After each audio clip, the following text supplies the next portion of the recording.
KRS ಪಾರ್ಟಿಗೆ, ರವಿಕೃಷ್ಣ ರೆಡ್ಡಿ ಅವರಿಗೆ ಭ್ರಷ್ಟರೇ, ಪವಿತ್ರ ರಾಜಕಾರಣ ಬಿಟ್ಟು ತೊಲಗಿ, ನಾಡ ಪ್ರೇಮಿಗಳೇ ಪ್ರಾಮಾಣಿಕರಾಗಿ ಮುಂದೆ ಬನ್ನಿ. ಭ್ರಷ್ಟಮುಕ್ತ ಕರ್ನಾಟಕ ನಿರ್ಮಾಣವಾಗಲಿ, ಭ್ರಷ್ಟಮುಕ್ತ ಕರ್ನಾಟಕ ನಿರ್ಮಾಣವಾಗಲಿ, ಬಿಡುಗಡೆ ಬಿಡುಗಡೆ ಭ್ರಷ್ಟರಿಂದ ಬಿಡುಗಡೆ. ಬಂಧುಗಳೇ ನಮಸ್ಕಾರ. ನಾವಿವತ್ತು ಬಂದರಘಟ್ಟ ಜೂನ್ ಅಲ್ಲಿ ಇದೀವಿ. ಪ್ರವಾಸಿ ತಾಣ ಇದು. ಪ್ರವಾಸಿ ತಾಣದಲ್ಲಿ ಇದೀವಿ. ಮೊನ್ನೆ ಜುಲೈ 1-8-2026 ನಮ್ಮ ಗೌರವಾಧ್ಯಕ್ಷ ರವಿಕೃಷ್ಣ ರೆಡ್ಡಿ ಅವರು ಬಂದು ಇದನ್ನೆಲ್ಲ ವೀಕ್ಷಣೆ ಮಾಡ್ಕೊಂಡು ಹೋಗಿದ್ರು. ಇದು ರೋಡ್ ಎಲ್ಲ ಒಂಥರ ಹದಗೆಟ್ಟು ಇತ್ತು. ಹದಗೆಟ್ಟಿಂದ ರೋಡ್ ಅನ್ನ 50 ದಿವಸ ಆಗಿತ್ತು ನಾವು ಮಾಡ್ಕೊಂಡು ಹೋಗಿ. 50 ದಿವಸ ಆದ್ಮೇಲೆ ಇವತ್ತು ಬಂದು ರೋಡ್ ರೆಡಿ ಮಾಡ್ತಾ ಇದಾರೆ. ಇದು ಬೆಂಗಳೂರಿಂದ 20 ಕಿಲೋಮೀಟರ್ ದೂರ ಇದೆ. ಈಗ ಡೈರಿ ಸರ್ಕಲಿಂದ ನಾವ್ ಇಲ್ಲಿ ಬರ್ಬೇಕಾದ್ರೆ 16 ಕಿಲೋಮೀಟರ್ ಇರುವಂತ ಹಳ್ಳಿಗಳು ರೋಡ್ಗಳು ಕಚಡ ಮುಖ್ಯ ರಸ್ತೆ, ಅಲ್ಲಿಂದ ಮುಖ್ಯ ರಸ್ತೆಗಳು ಆ ಕರ್ನಾಟಕದಲ್ಲಿ ಎಲ್ಲೂ ಇಲ್ಲ ಆ ತರ ರೋಡ್ಗಳು. ಆ ತರದ ಗಬ್ಬಿ ಹಿಡ್ಕೊಂಡಿವೆ. ಇಲ್ಲಿ ಬರುವಂತ ಪ್ರವಾಸಿ ತಾಣಗಳು ಎಷ್ಟು ಜನ ಬೈಕೊಂಡು ಬರ್ತಾರ ಈ ರೋಡ್ಗೆ. ಎಷ್ಟು ಪಂಚರ್ ಆಯ್ತಾವೋ, ಎಷ್ಟು ಇದಾಯ್ತಾವೋ, ಏನಾಯ್ತಾವೋ ಗೊತ್ತಿಲ್ಲ, ಏನೇನಾಯ್ತಾವ ಅಂತ ಗೊತ್ತಿಲ್ಲ ಇಲ್ಲಿ ರೋಡಲ್ಲಿ. ಆದ್ರೆ ಇವತ್ತು 50 ದಿವಸಕ್ಕೆ ಇವತ್ತು ಈ ಜಾಗನ ನೋಡಿ ತೋರಿಸಿ. ಅಲ್ಲಿ ಈ ಜಾಗನ ರೆಡಿ ಮಾಡ್ತಾ ಇದಾರೆ. ಈ ರೀತಿ ಇತ್ತು ಜಾಗ ಇಲ್ಲ. ಇವತ್ತು ಈ ರೋಡ್ ಎಲ್ಲ ರೆಡಿ ಮಾಡ್ತಾ ಇದಾರೆ. ಸಂಬೂರ ಮಾತಾಡಿ ನೀವು.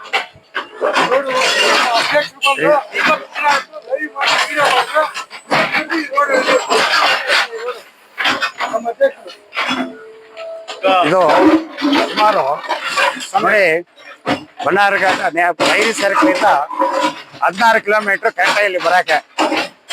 ಈ ನ್ಯಾಷನಲ್ ಪಾರ್ಕ್ಗೆ ಈ ದೇಶದ ಜನ ಅಂತೆಲ್ಲ ಕರ್ನಾಟಕದಿಂದ ಬರ್ತಾ ಇದ್ದಾರೆ. ಆಂಧ್ರ, ತಮಿಳುನಾಡು ಎಲ್ಲಾ ಕಡೆಯಿಂದ ಸುಮಾರು ಇದು ಪಬ್ಲಿಕ್ ಪ್ಲೇಸ್ ಅಂದ್ಬಿಟ್ಟು ಇಲ್ಲಿ ಬರ್ತಾ ಇದ್ದಾರೆ. ಬರೋಕೆ ಡೈರಿ ಸರ್ಕಲಿಂದ 16 ಕಿಲೋಮೀಟರ್ ಬರೋಕ್ಕೆ ಸುಮಾರು 1.5 ಅವರ್, ಮಿನಿಮಮ್ 1.5 ಅವರ್ ಬೇಕೇ ಬೇಕಾಗ್ತದೆ. ಇದರಲ್ಲಿ ಟ್ರಾಫಿಕ್ ಎಲ್ಲೆಲ್ಲಿ ಬರ್ತೈತೆ, ಉಳಿಮಾವು ಬರ್ತೈತೆ, ಅರಿಕೇರಿ ಹತ್ರ ಉಳಿಮಾವು ಬರ್ತೈತೆ. ಕೊಟ್ಟಿಗೆರೆ ಅಂತೂ ನೋಡೋದೇ ಬೇಕಾಗಿಲ್ಲ. ಕೊಟ್ಟಿಗೆರೆ ಅಂತೂ 1/2 ಅವರ್ ಅಲ್ಲಿಗೆ ಮಾಡ್ತಾ ಇದ್ದಾರೆ. ರೋಡ್ಗಳಂತೂ ಅಲ್ಲಿ ಕಿತ್ತೋಗಿ ಬೇಡ ಕಾರ್ಪೊರೇಷನ್ಗಿಂತ ಮೋಸ ಆಗಿದೆ. ಬಿಟ್ರ ಬಣ್ಣಾರಘಟ್ಟ ಸರ್ಕಲ್ ಅಲ್ಲಿ ಒಂದು 1/2 ಅವರ್ ಮೇಲಾಗ್ತೈತೆ. ನೋಡಿ ಇದೇ ಥರ ರೋಡು ಸುಮಾರು ರವಿಕೃಷ್ಣ ರೆಡ್ಡಿ ಅವರು ಬಂದು 70 ದಿವಸ ಆಗಿದೆ. ಇಲ್ಲಿ ಬಂದು ಇದೇ ತರ ನಾವು ಎಲ್ಲ ಲೈವ್ ಮಾಡಿ ಓದಿದ ಮೇಲೆ ನೋಡಿ ಇವತ್ತು ಬಂದು ನೋಡಿ ಯಾವ ತರ ಮಾಡ್ತಾ ಇದ್ದಾರೆ. ಅದು ಮೇಲೆ ಪ್ಯಾಕ್ಷನ್ ಹಾಕ್ತಾ ಇದ್ದಾರೆ. ಇಲ್ಲಿ ಬರ್ತಾ ಇರೋ ಬಸ್ಗಳಿಗೆ, ಕಾರ್ಗಳಿಗೆ, ಗಾಡಿಗಳಿಗೆ ಎಷ್ಟು ಕಲೆಕ್ಷನ್ ಬರ್ತೈತೆ. ಮಿನಿಮಮ್ ಸುಮಾರು ಬರೋರೆಲ್ಲ ಬೈಕೊಂಡು ಹೋಗ್ತಾ ಇರ್ತಾರೆ.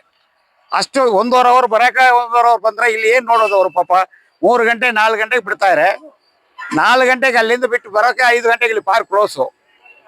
ಅದರಿಂದ ಸುಮಾರು ಇಲ್ಲಿ ವಾತಾವರಣ ಸರಿ ಇಲ್ಲಂಗೆ ಯಾರು ಮಾಡ್ತಾ ಇಲ್ಲ, ನೋಡ್ತಾ ಇಲ್ಲ. ದಯವಿಟ್ಟು ನೀವೇ ಎಲ್ಲರೂ ನೋಡಿ ಈ ರೋಡ್ ಯಾವ ತರ ಮಾಡ್ತಾ ಇದ್ದಾರೆ ಅಂತ. ಆದ್ರೆ 70 ದಿವಸ ಆಗಿದ್ದಕ್ಕೆ ಮೇಲೆ ನೋಡಿ ಇಲ್ಲಿ ಇದೇ ಬಸ್ ಸ್ಟಾಪು ನೋಡಿ. ಬಸ್ಸಿಂದ ಆಚೆ ಬರುತ್ತಾ ನೋಡಿ ಎಂತ ಕುಣಿಗಳಿದೆ ಈ ತರ. ಆಮೇಲೆ ಮತ್ತು ನೋಡಿ ಇಲ್ಲಿ ಅಂಗಡಿಗಳೆಲ್ಲ ಪಕ್ಕದಲ್ಲಿ ನಿಲ್ಸ್ಕೊಂಡಿದ್ದಾರೆ ಅಂತ ಒಂದ್ಸತಿ ಪ್ರಾಬ್ಲಮ್ ಮಾಡಿದ್ರು. ಅದು ಒಂದು ಸಾಲ್ವ್ ಮಾಡಿಕೊಟ್ಟಿವಿ ನೋಡಿ. ಇವಾಗ ತಿರ್ಗ ಸ್ಯಾಮ್ ಜನಗಳು ಹೆಂಗ ಓಡಾಡ್ತಾರೆ. ಪಬ್ಲಿಕ್ ಪ್ಲೇಸ್ ಇದು ನೋಡಿ. ಇಲ್ಲಿ ಬನ್ನಿ. ಇದು ಬಂದರಘಟ್ಟ ನ್ಯಾಷನಲ್ ಪಾರ್ಕ್. ಇದು ಇದು ಪಬ್ಲಿಕ್ ಪ್ಲೇಸ್. ಇದು ಸಾವಿರಾರು ಜನ, ಲಕ್ಷಾಂತರ ರೂಪಾಯಿ ತೊಲೆ ಜಾಗ ಇದು. ಪ್ರವಾಸಿ ತಾಣ ಲಕ್ಷಾಂತರ ರೂಪಾಯಿ ಮಾಡ್ತಾ ಇದಾರೆ. ಅದು ಶನಿವಾರ ಭಾನುವಾರ ಅಲ್ಲ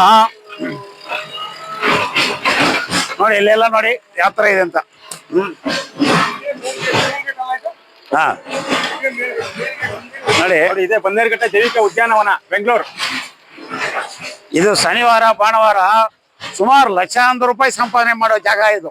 ನೋಡಿ ರೋಡ್ಗಳು ಯಾವ ತರ ಇಟ್ಕೊಂಡು ಪಬ್ಲಿಕ್ ಅನುಕೂಲ ಮಾಡಿಕೊಟ್ಟಿದ್ದಾರೆ. ಇಲ್ಲಿ ತೋರಿಸಿ ನೋಡಿ ಅಲ್ಲಿ ಗಂಟೆ ನೋಡಿ ಯಾವ ತರ ಇದೆ ಅಂತೇಳಿ.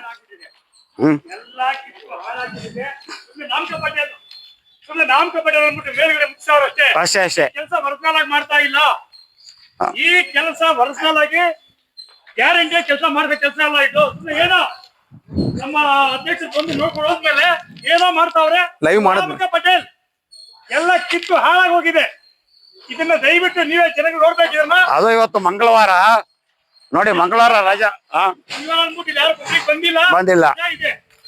ಇಲ್ಲ ಅಂದಿದ್ರೆ ಫುಲ್ ಜನ ತುಂಬಿಕೊಂಡಿರೋದು ನೋಡಿ. ನೋಡಿ ಮಕ್ಕಳು ಮರಿ ದಾರಿನ ಇದು. ಮೊದಲು ಇದ್ದದ್ದು ಹಿಂಗೆ, ಮುಂಚೆ ಇದ್ದಿದ್ದಂಗೆ ಈಗೂ ಮಾಡ್ತಾವ್ರೆ. ಅದು ಕೂಡ ಗ್ಯಾರಂಟಿ ಕೆಲಸ ಅಲ್ಲ, ಕಿತ್ತೋಗಿರೋ ಕೆಲಸ. ನೋಡ್ಬೇಕು, ನೀವೇ ನೋಡ್ಬೇಕು. ಬಸ್ 2 ದಿವಸ ಓಡೋದ್ರೆ ಗೊತ್ತಾಗ್ಬಿಡ್ತೈತೆ. ಮಧ್ಯದಲ್ಲಿ ಇರಲ್ಲ. ಏನಿದೆ ದುಡ್ಡಿಲ್ವಾ? ಹಣ ದುಡ್ಡು ಕಾಸು ಏನಿಲ್ವಾ? ಕೋಡಿ ಅಂದ್ರು ಶನಿವಾರ ಭಾನುವಾರ ಕೋಟ್ಯಾಂತರ ರೂಪಾಯಿ ಸಂಪಾದನೆ ಮಾಡ್ತೈತಿ ಇಲ್ಲಿ. ಸಾವಿರ ಲಕ್ಷಾಂತರ ಜನ ಬರೋ ಜಾಗ ಇದು. ಜನ ಓಡೋ ಜಾಗ ಇದು. ಸಾವಿರ ಜನ ದಿನ ಬಂದು ಇಲ್ಲಿ ಬರೋದ ಜಾಗ ಇದಕ್ಕೆ, ಜನ ಬರೋದ ಜಾಗ ಇದು. ನೋಡ್ರಿ ಜಾಗ ಹಿಂಗಿದೆ. ನಮಸ್ಕಾರ ಕ್ಯಾಬೆ ಕೆಲಸ, ನಾನು ಇದು ಕ್ಯಾಬೆ ಕೆಲಸ, ಇದು ಗ್ಯಾರಂಟಿ ಇಲ್ಲ. ಬನ್ನಿ ನೋಡೋಣ, ಬನ್ನಿ ಇನ್ನ ಏನಿದೆ ನೋಡ್ತೀವಿ, ಬನ್ನಿ ನೋಡಿ ಬನ್ನಿ. ಅಲ್ಲಿಂದ ನೋಡಿ ಇಲ್ಲೆಲ್ಲ ಅಂಗಡಿಗಳಿದ್ದು ಹೇಳಿ. ನೋಡಿ ಈ ರೋಡ್ಗೆ ಎಷ್ಟು ಜಾಗ ಇದೆ ನೋಡಿ. ಇಷ್ಟೇ 10 ಅಡಿ ಬಿಟ್ಬಿಟ್ಟು ಮಿಗಿಲಿದೆಲ್ಲ ನೋಡಿ. ಅಂಗಡಿಗಳು ಹಾ ಅಡ್ಜಸ್ಟ್ಮೆಂಟ್, ಹಾ ಅಡ್ಜಸ್ಟ್ಮೆಂಟ್ ಅಂಗಡಿಗಳೆಲ್ಲ ಇಲ್ಲೆಲ್ಲ ಅಂಗಡಿ ಇಡಂಗೇ ಇಲ್ಲ. ಈ ಜಾಗದಲ್ಲಿ ಬಸ್ ಹೋಗೋ ಜಾಗ ಇದು, ಕೊಟ್ಟಿಗೆ ಹೋಗೋ ಜಾಗ, ಇದೆಲ್ಲ ಅಂಗಡಿ ಬರಂಗೇ ಇಲ್ಲ. ಅಡ್ಜಸ್ಟ್ಮೆಂಟ್ ರೋಲ್ ಕಾಲ್ ಜಾಗ ಇದು. ಈ ಜಾಗ ಮಾಡಿ ಇಲ್ಲಿ ಅಂಗಡಿ ಇರ್ಬೇಕಂದ್ರೆ ರೋಲ್ ಕಾಲ್ ಪರ್ಸೆಂಟ್ ಕೊಟ್ಟಿರ್ತಾರೆ ಅಷ್ಟೇ. ಇನ್ನೊಂದು 100 ರೂಪಾಯಿ 200 ರೂಪಾಯಿ ಕೊಡ್ತಾರೆ ಅವರು, ಅದಕ್ಕೆ ಜಾಗ ಕೊಟ್ಟಿದ್ದಾರೆ. ಯಾಕೆ ಇರ್ಬೇಕಿಲ್ಲಿ? ಇಲ್ಲಿ ಕೆಲಸ ಏನಿದೆ? ಈ ಜಾಗ ಕೊಡೋದ ಕೆಲಸ ಏನಿದೆ ನೋಡಿ. ನೀವು ನೋಡ್ಬೇಕೆಲ್ಲ, ಪಬ್ಲಿಕ್ ನೋಡ್ಬೇಕಿದು. ಅಂಗಡಿ ಮಾಡಿದ್ದಾರೆ ಇಲ್ಲಿ, ಅಂಗಡಿ ಮಾಡ್ತಾರೆ, ಹಾಳು ಮಾಡಿದ್ದಾರೆ, ಏನು ಮಾಡೋದೇನು ನೀವು ನೋಡ್ಬೇಕಿಲ್ಲಿ. ನೋಡಿ ಜನರೇ, ಪಬ್ಲಿಕ್ ಆಲ್ರೆಡಿ ಏನಾಗಿದೆ ಅಂದ್ರೆ ಪಾರ್ಕ್ಗೆ ಸುಮಾರು ರೈತರ ಜಮೀನು ತಗೊಂಡ್ಬಿಟ್ಟವ್ರೆ. ಇದು ಅವ್ರಿಗೆ ಅದು ಕೊಡ್ತೀನಿ ಇದು ಕೊಡ್ತೀನಿ ಅಂತ ಲಾಸ್ಟ್ ಅವ್ರಿಗೆ ಒಂದು ಅಂಗಡಿ ಇಟ್ಕೊಡಕ್ಕೆ ಜಾಗ ಇಲ್ಲ ಹಂಗ ನೋಡಿ ರೋಡಲ್ಲಿ ಪಾಪ. ಅಲ್ಲಲ್ಲ ಇಲ್ಲ ಫುಟ್ಪಾತ್ ಇಲ್ಲಂಗ ಮಾಡ್ಕೊ ಅಂಗಡಿ ಇಟ್ಕೊಂಡಿದಾರಂದ್ರ ರೈತರು ಜಮೀನುಗಳಿಗೆ ನಿಮ್ಗೆ ಅಷ್ಟು ದುಡ್ಡು ಕೊಡ್ತೀವಿ, ನಿಮ್ ಅಂಗಡಿ ಇಟ್ಕೊಡ್ತೀವಿ ಜಾಗ ಅಂತ. ವಿಡಿಯೋ ಮಾಡಿ ಹೇಳ್ರಿ, ಕೊಡ್ತೀನಿ. ಇದು ವಿಡಿಯೋ ಮಾಡಿ, ಆನ್ ಮಾಡಿ.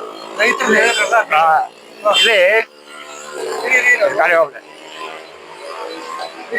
ಹತ್ರ ಬನ್ನಿ, ಆನ್ ಮಾಡ್ಬಿಡಿರಿ. ಆನ್ ಮಾಡಿಲ್ಲ ತಾನೆ, ಆಫ್ ಮಾಡಿ. ಆನ್ ಮಾಡ್ರಿ, ಹೋಗಿ ಗಾಡಿ ಎಲ್ಲ ಕೊಡ್ತಾ ಇಲ್ಲ ಬಿಡ್ರಿ. ಒಂದು ವಿಡಿಯೋ ಸ್ಟೇಟಸ್ ಹಾಕ್ಬಿಡಿ, ಫುಲ್ ಕ್ಲಿಕ್ ಮಾಡಿ. ಹಾ ಹೇಳಿ ಇವಾಗ. ಸೊಮ್ಮೆ ನಮಸ್ಕಾರ. ನೋಡಿ ಇಲ್ಲಿ ಅಕ್ಕಪಕ್ಕ ಹಳ್ಳಿಗಳಲ್ಲಿ ಸುತ್ತಿ ಹಳ್ಳಿಗಳಲ್ಲಿ ಏನ್ ಮಾಡಿದ್ರು ಅಂದ್ರ ನಿಮ್ಗೆ ಅಷ್ಟು ದುಡ್ಡು ಕೊಡ್ತೀವಿ ಅಂದ್ಬಿಟ್ಟು ಫುಲ್ ರೈತರುಗಳ ಜಮೀನ ಕಿತ್ಕೊಂಡ್ಬಿಟ್ಟಿದ್ದಾರೆ. ಲಾಸ್ಟ್ ಒಂದು ಅಂಗಡಿ ಇಟ್ಕೊಡ್ತೀನಿ ಅಂತ ಕೂಡ ಹೇಳಿದ್ರು. ಅಂಗಡಿ ಎಲ್ಲಿ ಇಟ್ಕೊಟ್ಟಿದ್ದಾರೆ ಪಾಪ? ಅಂಗಡಿ ಇಟ್ಕೊಡ್ತೀನಿ ಅಂತ 50 ಗಂಟೆ ಅಂಗಡಿನೂ ಇಲ್ಲ, ಏನೂ ಇಲ್ಲ. ನೋಡಿ ಅವ್ರ ಪಾಪ ಇಲ್ಲಿ ಬಂದು ಫುಟ್ಪಾತ್ಗಳಲ್ಲಿ ಅಂಗಡಿ ಇಟ್ಕೊಳ್ಳೋ ಅವಶ್ಯಕತೆ ಏನ್ ಬೇಕಾಯ್ತು? ಇಷ್ಟು ಜಾಗ ಕಿತ್ಕೊಂಡ್ರಲ್ಲ, ಸುಮಾರು 1000 ಎಕರೆಲಿ ತಗೊಂಡ್ರಲ್ಲ. ಅವ್ರಿಗೆ ಏನ್ ಕೇಳ್ತಾ ಇದಾರೆ? ನಮ್ಗೆ ಸೈಟ್ ಕೊಡಿ, ಮನೆ ಕಟ್ಕೊಡಿ ಅಂತ ಕೇಳ್ತಾ ಇದಾರೆ. ಒಂದು ಅಂಗಡಿ ಇಟ್ಕೊಳ್ಳಾಗ ಒಂದು ಜಾಗ ಮಾಡಿಕೊಟ್ರೆ ಏನು ಅವ್ರಿಗೆ? ಮಾಡ್ಕೊಟ್ರೆ ಈ ರೋಡಲ್ಲಿ ಬಂದು ನೋಡಿ ಈ ತರ ರೋಡಿಗೆ ಅಡ್ಡ ಕೂತ್ಕೊಳ್ಳೋರ? ಆರಾಮ ಒಂದೊಂದು ಅಂಗಡಿ ಕಟ್ಬಿಟ್ಟು ಅದು ಏನಿದೆ ಮಿನಿಮಮ್ ಚಾರ್ಜ್ ತಗೊಳ್ಳಿ, ಅವ್ರಿಗೆ ಅನುಕೂಲ ಮಾಡ್ಕೊಡ್ಬೇಕಲ್ವಾ? ನಿಮ್ಮನ್ನ ನಂಬಿ 1000 ಜಮೀನೆಲ್ಲ ಬಿಟ್ಬಿಟ್ಟು ಪಾಪ ಫುಟ್ಪಾತಲ್ಲಿ ಕೂತ್ಕೊಂಡವ್ರೆ ಇವಾಗ. ಜಮೀನು ಬಿಟ್ಬಿಟ್ಟವ್ರೆ, ದುಡ್ಡುಗಳು ಬಂದಿಲ್ಲ, ಬೇಜಾನ್ ಜನಕ್ಕೆ ಇನ್ನೂ ದುಡ್ಡು ಕೊಟ್ಟಿಲ್ಲ. ಈ ತರ ಎಲ್ಲ ಇದೆ. ಇದೆಲ್ಲ ತಾವೇ ನೋಡಿ ಇದೆಲ್ಲ ಬೇಕಾಗಿರೋದ? ಈ ತರ ನೋಡಿ ಇಷ್ಟು ಅನುಕೂಲ ಮಾಡಿಕೊಟ್ರೆ ಬಸ್ಗಳು ಹೋಗೋದಕ್ಕೆ ದಾರಿಗಳು ಹೋಗಕ್ಕೆ ದಾರಿ ಇರ್ತೈತೆ. ಅವ್ರಿಗೆ ನ್ಯಾಯವಾಗಿ ಒಂದು ಅಂಗಡಿ ಕೊಡ್ಬೋದಲ್ವಾ? ರೈತ ಬೆಳೆಸ್ಕೊಳ್ಬೇಕು ಸರ್. ಬಸ್ ಬರೋ ಜಾಗ ಇದು, ಬಸ್ ಸ್ಟಾಪ್ ನಿಂದ ಬಸ್ ಬರೋ ಜಾಗ ಇದು, ಮೈನ್ ರಸ್ತೆ ಇದು. ಈ ರೋಡ್ ಅಲ್ಲಿ ಜಾಗ ಸಾಲಲ್ಲ, ಬಸ್ ಒಳಗೆ ಜಾಗ ಸಾಲಲ್ಲ. ಅದು ಅಂಗಡಿ ಬೇರೆ, ಬಸ್ ಒಳಗೆ ಜಾಗ ಸಾಲಲ್ಲ. ಯಾಕಂದ್ರ ರೈತರ ಪಬ್ಲಿಕ್ ಒಳಗೆ ಜಾಗ ಸಾಲಲ್ಲ, ಬಸ್ ಒಳಗೆ ಜಾಗ ಸಾಲಲ್ಲ. ಇಲ್ಲ ಏನಾಗಿದೆ, ರೈತರಿಗೆ ಜಾಗ ಒಂದು ಅಂಗಡಿ ಇಟ್ಕೊಡ್ತೀನಿ ಅಂತ ಇದ್ಮೇಲೆ ಪಬ್ಲಿಕ್ ಒಳಗೆ ಜಾಗದಲ್ಲಿ, ಬಸ್ ಒಳಗೆ ಜಾಗದಲ್ಲಿ ಈ ಜಾಗ ಬೇರೆ. ಇಲ್ಲ ರೈತರಿಗೆ ಜಮೀನೆಲ್ಲ ಕಿತ್ಕೊಂಡು ದುಡ್ಡು ಅಷ್ಟು ಕೊಡ್ತೀವಿ, ಅಂಗಡಿ ಇಟ್ಕೊಡ್ತೀವಿ ಅಂತ ಹೇಳ್ಬಿಟ್ಟು ಇವ್ರಿಗೆ ಅಂಗಡಿಯಲ್ಲಿ ಎಲ್ಲ ನಾವು ಜಾಗ ಮಾಡ್ಕೊಟ್ಟಿದ್ರ ಪಾಪ ಫುಟ್ಪಾತ್ ಬರ್ತಾ ಇದ್ರ? ಫಸ್ಟು ಕಿತ್ಕೊಳ್ಳೋದು ದೊಡ್ಡದೇನಿಲ್ಲ, ಅವ್ರಿಗೆ ಅನುಕೂಲ ಮಾಡಿಕೊಟ್ಟು ನೀವು ಅಲ್ಲಿ ಬದುಕೊಳ್ರಪ್ಪ. ಅವ್ರು ಏನು ಹೊಟ್ಟೆ ಪಾಡ್ತಾನೆ ಬರ್ತಾ ಇದಾರೆ ಅಲ್ಲಿ, ಹೌದಲ್ವಾ? ಅವ್ರಿಗೊಂದು ಅಂಗಡಿ ಇಟ್ಕೊಳ್ಬೋದಲ್ವಾ? ಒಂದು ಜಾಗದಲ್ಲಿ ನಾವು ಇದೇ ಜಾಗದಲ್ಲಿ ಒಂದು 10 ಜನ ಅಂಗಡಿ ಇಟ್ಕೊಳ್ರಿ, ತಿಂಗಳಿಗೆ ಇಸ್ಕೊಳ್ಳಿ ಅಂತ ಸಿಂಪಲ್ ಆಗಿ ತಗೊಬೋದಲ್ವಾ? ಏನಿಲ್ಲ, ಇನ್ನು ದುಡ್ಡು ಸೆಟ್ಲ್ ಮಾಡಿಲ್ಲ ಪಾಪ. ಅವ್ರ ಮನೆ ಎಲ್ಲ ಬಂದು ರವಿಕಿಶನ್ ರೆಡ್ಡಿ ಅವ್ರ ಹತ್ರ ಹೇಳ್ಕೊಂಡ್ರು. ಈ ತರ ಎಲ್ಲ ಪ್ರಾಬ್ಲಮ್ ಮಾಡ್ತಾ ಇದ್ದಾರೆ. ಪಾರ್ಕಲ್ಲಿ ACF ಗೊತ್ತಿಲ್ವಾ, DF ಗೊತ್ತಿಲ್ವಾ, ಎಲ್ಲರಿಗೂ ಗೊತ್ತಿದೆ ಇದು ವಿಚಾರ. ನೋಡಿ ಇದೆಲ್ಲ ನೀವು ಅವ್ರು ಹೇಳ್ದಂಗೆ ಎಲ್ಲರೂ ಅಡ್ಜಸ್ಟ್ಮೆಂಟ್ ಮಾಡ್ಕೊಂಡು ನೋಡಿ ಇಲ್ಲಿ ಓಡಾಡಕ್ಕೆ ದಾರಿಗಳಿಲ್ಲಂಗೆ ಜನಗಳಿಗೆ ಫುಲ್ ತೊಂದರೆ. ಎಷ್ಟು ಜನ ಬೈಕೊಂಡು ಹೋಗ್ತಾರೆ, ಬಣ್ಣಗಟ್ಟ ಬೈಕೊಂಡು ಬರ್ತಾ ಇದ್ದಾರೆ. ಇದೆಲ್ಲ ರೋಡ್ಗಳು ನೋಡಿ ಯಾವ ತರ ಇಟ್ಕೊಂಡಿದ್ದಾರೆ. ಇದೆಲ್ಲ ನೀವು ಜನಗಳು ನೋಡಿ ಅದಕ್ಕೊಂದು ತೀರ್ಮಾನ ಕೊಡ್ಲಿ ಅಂತ ಕೇಳ್ಕೊಳ್ತಾ ಇದೀವಿ. ನಮಸ್ಕಾರ. ನೀವು ಮಾತಾಡ್ರಿ ಕಟ್ ಮಾಡಿ. ನೋಡಿ ಇವ್ರಿಗೆಲ್ಲ ಅನ್ಯಾಯಗಳು ನೋಡಿ ಪಾಪ ಒಂದು ಅಂಗಡಿಗೆ ಅವ್ರ ಜೀವನಕ್ಕೆ ಎಷ್ಟು ತೊಂದರೆಗಳು ತಗೊಂತಾ ಇದಾರೆ ನೋಡಿ.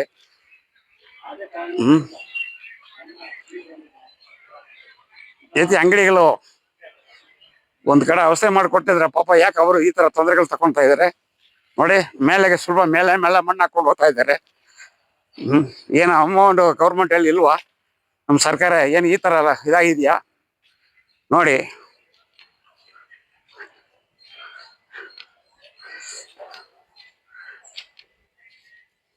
ನೋಡಿ ನಮ್ಮ ನ್ಯಾಷನಲ್ ಪಾರ್ಕ್ ಫಸ್ಟ್ ಸ್ಟಾಪ್ ಯಾವ ತರ ಇದೆ ನೋಡ್ಕೊಳ್ಳಿ.